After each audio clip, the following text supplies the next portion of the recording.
Hello everyone, welcome to teaching Pathshala. मैं हूं आपकी एजुकेटर ज्योति। इस वीडियो में मैं आपको इन्फॉर्मेशन देने वाली हूं रिगार्डिंग सम पोस्ट जो कि असिस्टेंट प्रोफेसर के लिए रिलीज किया गया है। कुछ ऐसे क्वालिफिकेशन इन्होंने मांगे हैं एसेंशियल में जिसके अंडर काफी सारे स्टूडेंट आ सकते हैं। वो साइंस बैकग्राउंड के लिए भी है, नॉन साइंस बैकग्राउंड के लिए भी है। तो जिन भी बच्चों की एलिजिबिलिटी उस एरिया में फॉल आउट होती है वो अप्लाई कर सकते हैं। या फिर अगर मान लीजिए आपकी एलिजिबिलिटी मीट नहीं होती है लेकिन आपकी किसी जान पहचान या किसी दोस्त की या फिर किसी भी मतलब जिसको आप पहचानते हैं, अगर उनकी एलिजिबिलिटी मीट हो रही है तो उनके साथ भी ये इन्फॉर्मेशन शेयर कर सकते हैं बिकॉज वैकेंसी जो है वो काफी अच्छी दी गई है। तो ये जो वैकेंसी है सबसे पहले हम देख लेते हैं कब रिलीज की गई है। दैट इज 8 दिसंबर 2023 को ये रिलीज की गई है और ये रिलीज किया गया है national institute of disaster management की तरफ से, जो कि आता है ministry of home affair under government of India.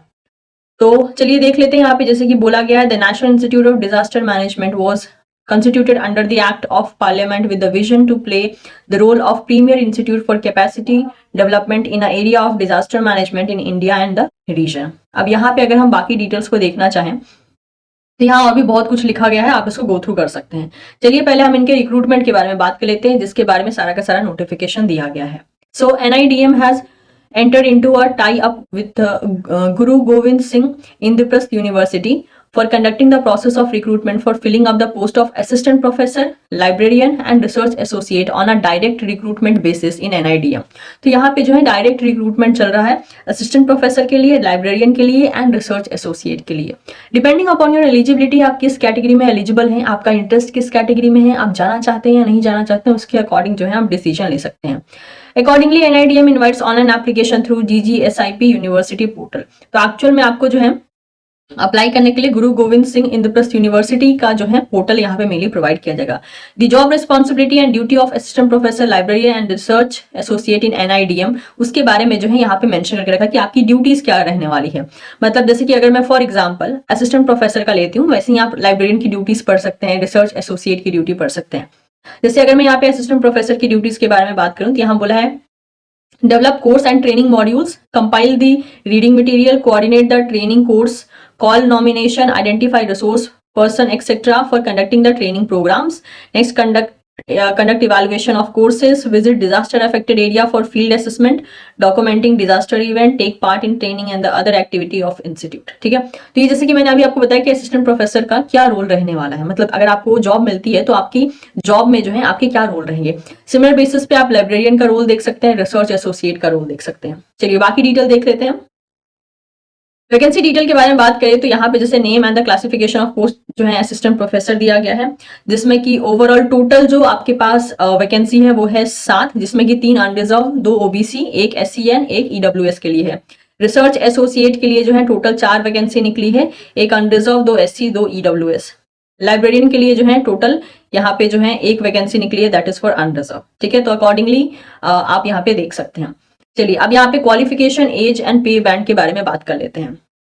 मान लीजिए नेम ऑफ पोस्ट की बात करें, अगर आप असिस्टेंट प्रोफेसर के लिए अप्लाई करते हैं तो एजुकेशनल क्वालिफिकेशन में एसेंशियल का मतलब होता है हर हाल में ये चाहिए, इसमें कॉम्प्रोमाइज नहीं चलेगा। लेकिन डिजायरेबल का मतलब क्या होता है कि अगर ये है तो बहुत अच्छी बात है और अगर नहीं है तो भी ऐसा नहीं हो कि आपको डिस्क्वालीफाई कर दिया जाएगा, क्योंकि डिजायरेबल का मतलब होता है होगा तो बहुत अच्छा, नहीं होगा तो भी आपको कंसिडर किया जाएगा।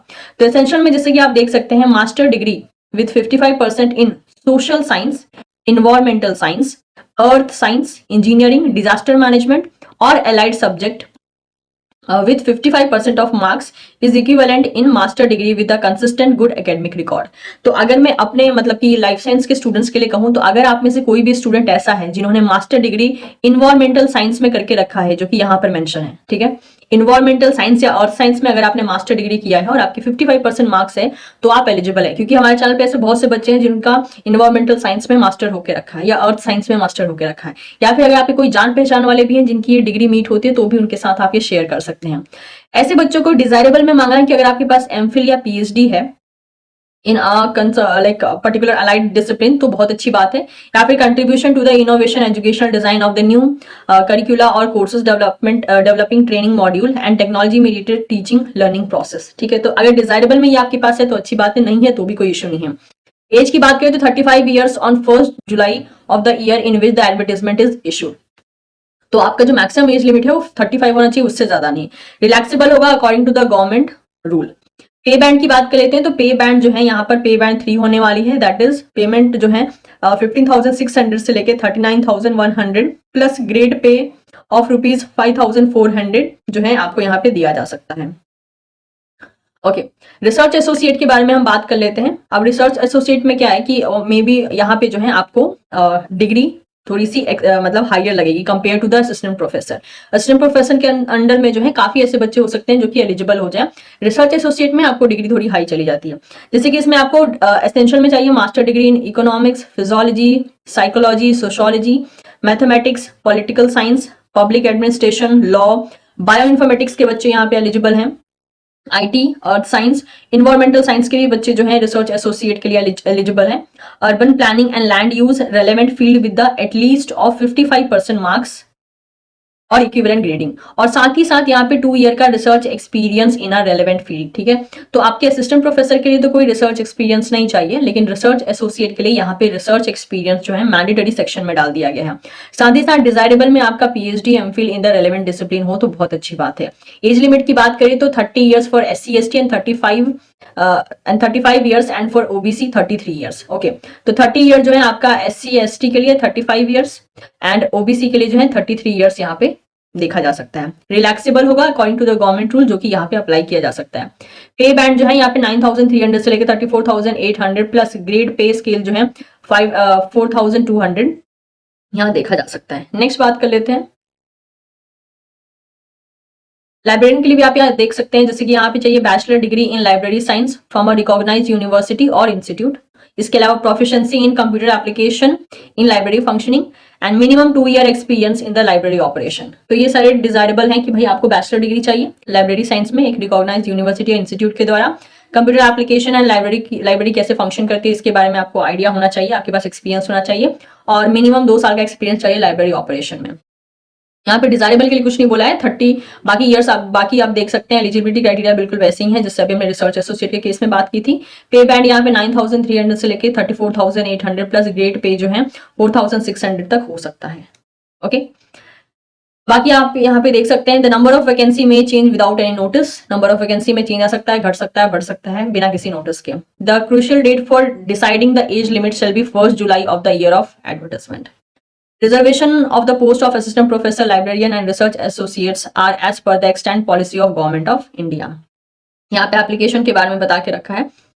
The last date to fill up the online application form is the 30 day from the publication of advertisement in the employment news through online link। इस लिंक के द्वारा जो है आप अप्लाई कर सकते हैं। अब 30 डे का मतलब क्या हो गया, ये जो फॉर्म है ये आया हुआ है फिलहाल में 8 दिसंबर 2023 को, यानी इसकी आखिरी डेट जो है वो 7 जनवरी 2024 होने वाली है। तो आपके पास अभी टाइम है, बट ऑफकोर्स आपकी एलिजिबिलिटी है तो आई थिंक आपको प्रोसीड कर देना चाहिए।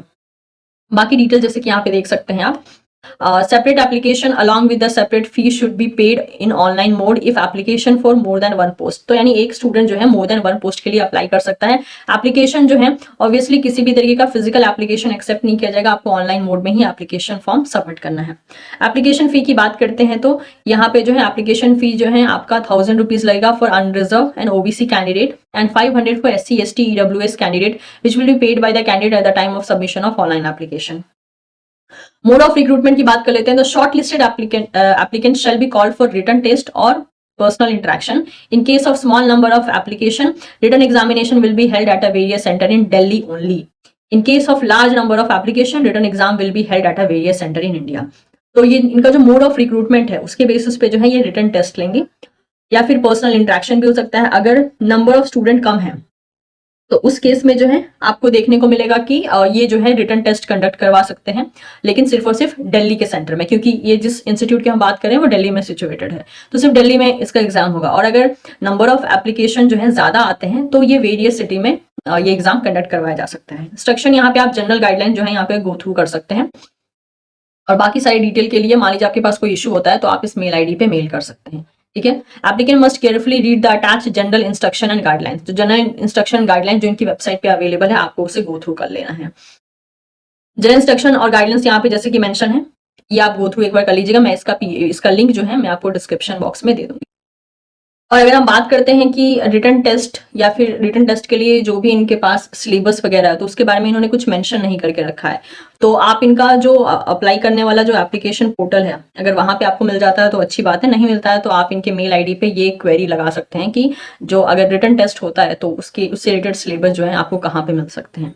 ठीक है, क्योंकि कभी कभी क्या होता है कि ये लोग मेंशन कर देते हैं बट सिलेबस के बारे में कुछ मेंशन नहीं करते हैं, तो उस टाइम पे जो क्वेरी है वो आप उनके ईमेल आईडी पे भेज के सारी क्वेरी को देख सकते हैं। ओके, मेरे पास जितना इन्फॉर्मेशन था इसके रिगार्डिंग वो मैंने आपके सामने प्रेजेंट कर दिया। अगर आप में से कोई स्टूडेंट इंटरेस्टेड होता है इन सारे पोस्ट के लिए अप्लाई करने के लिए, because it is a kind of employment notice, तो आप अप्लाई कर सकते हैं।